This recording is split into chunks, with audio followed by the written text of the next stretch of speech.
hitchhike the streets outside your hotel room. But then you suddenly remember what you're going to attempt today, and reality hits you. Crisp air nips at your skin as you walk down towards the pier, but you know it's nothing compared to the cold you'll feel later.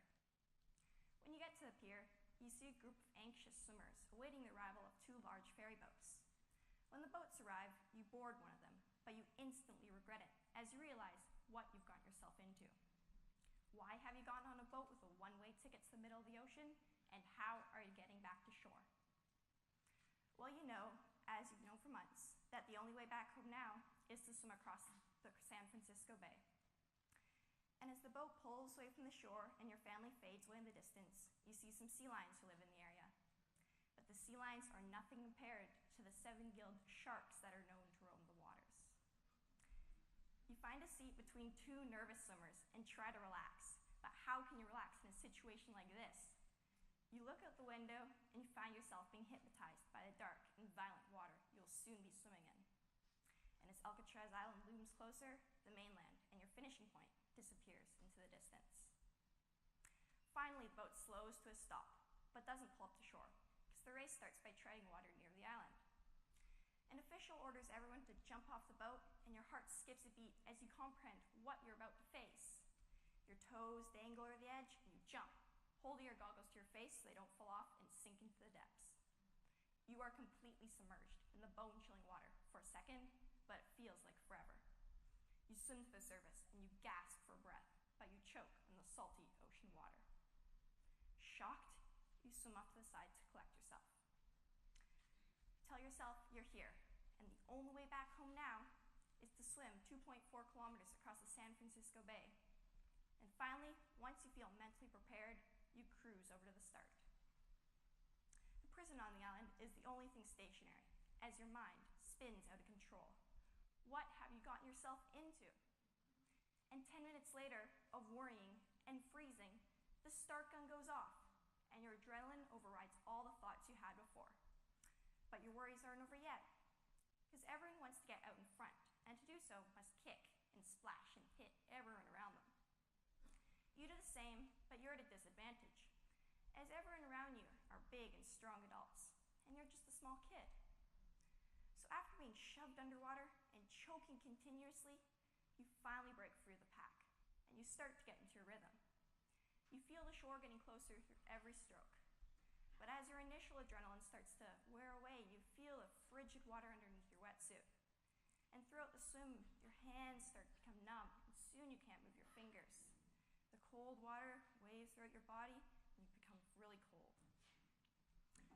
You're exhausted and tired, but eventually, you dig your numb fingers into the sand of the bay, and you stumble over the finish line, wet, cold, and muddy. That was my experience of the Alcatraz Shark Fest swim 2 years ago. I had an amazing and difficult time I will never forget. But I couldn't have just gone and done that swim without lots of training and sisu. What is sisu? Well, my Finnish grandpa taught me that sisu is a Finnish word meaning strength. I didn't always have sisu. I learned to develop it over time, as anyone can. It all started when I was 8 years old, and I first joined a swim club. And a couple years after that was the first time I really realized what sisu was. And that was when I tried swimming across the lake. It took me a really long time. I was terrified the whole way, but I couldn't let those fears stop me. So I used my inner sisu and completed my challenge of crossing that lake.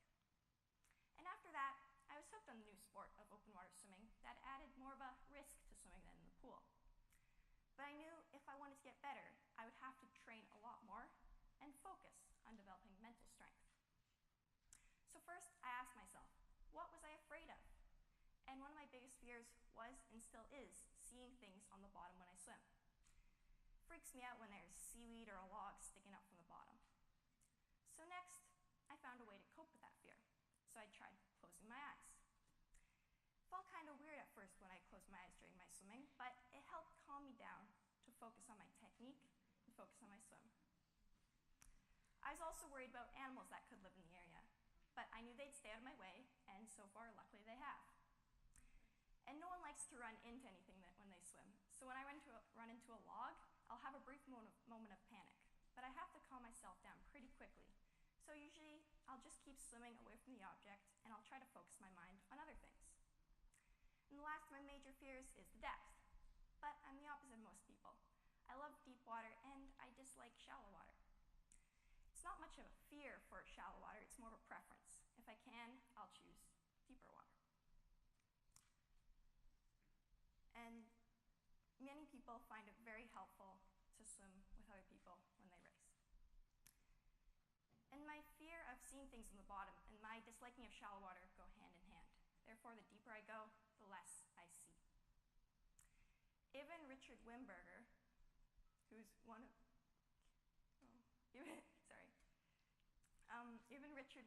one of Canada's best open water swimmers, admits that open water swimming sometimes scares him too. And many people don't do triathlons because they're worried about the swim portion. So I'm not the only swimmer scared of the ocean.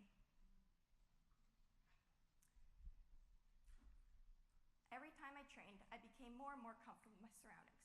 And when I felt I was ready, I signed up for my first open water swim race in Kelowna. I swam 2.1 kilometers across Okanagan Lake and ran up the shore on the other side with a smile on my face. I had a lot of fun at that race, and with all the training I'd done and everyone around me, I didn't worry too much about the lake. To quote Richie Norton, "To escape fear, you have to go through it, not around it." And that quote relates to swimming and life. You can't just stop in the middle of a swim when you're tired. You have to keep going through the toughest times. And in your own life, when something scares you, you can't hide from it. You have to face that fear head on. And with that mindset, you can conquer anything. So get out there and try something new. Recognize what's stopping you from doing it and find a way to break through those barricades. And with a lot of work and sisu, you can accomplish anything.